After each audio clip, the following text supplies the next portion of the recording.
పాఠశాల మొదటి వారాలు చాలా కీలకమైనవి.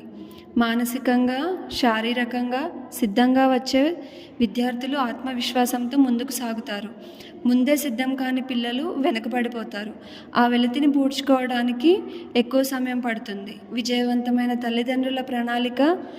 చాలామంది తల్లిదండ్రుల సమస్య మార్కులు తగ్గడం, చెడు అలవాట్లు, హాజరు తగ్గడం వచ్చిన తర్వాతే స్పందిస్తారు. కానీ విజయవంతమైన కుటుంబాలు ముందుగానే చర్యలు తీసుకుంటాయి.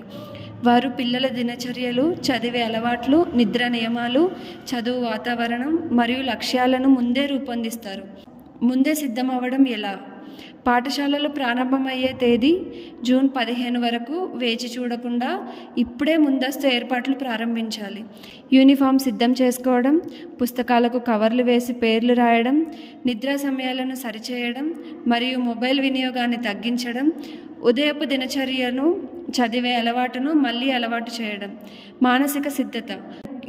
పుస్తకాలు, యూనిఫామ్ కంటే అత్యంత ముఖ్యమైనది పిల్లల మానసిక సిద్ధత. తల్లిదండ్రులు పిల్లలతో కూర్చొని గత సంవత్సరం ఏం నేర్చుకున్నారు, ఏం తప్పులు జరిగాయి, వాటిని ఎలా నివారించాలి, ఏ కొత్త అలవాట్లు పెంచుకోవాలి, ఏ లక్ష్యాలు సాధించాలి అనే విషయాలపై చర్చించాలి.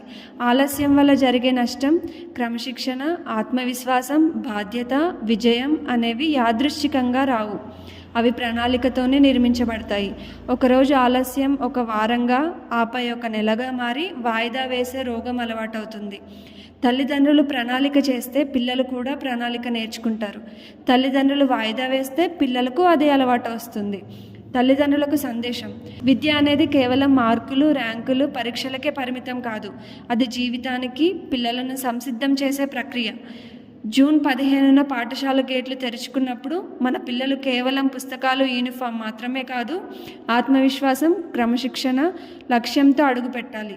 ఎందుకంటే గొప్ప జీవితాలు యాదృచ్ఛికంగా నిర్మించబడవు, కేవలం ప్రణాళికతోనే సాధ్యపడతాయి. జై భారత్.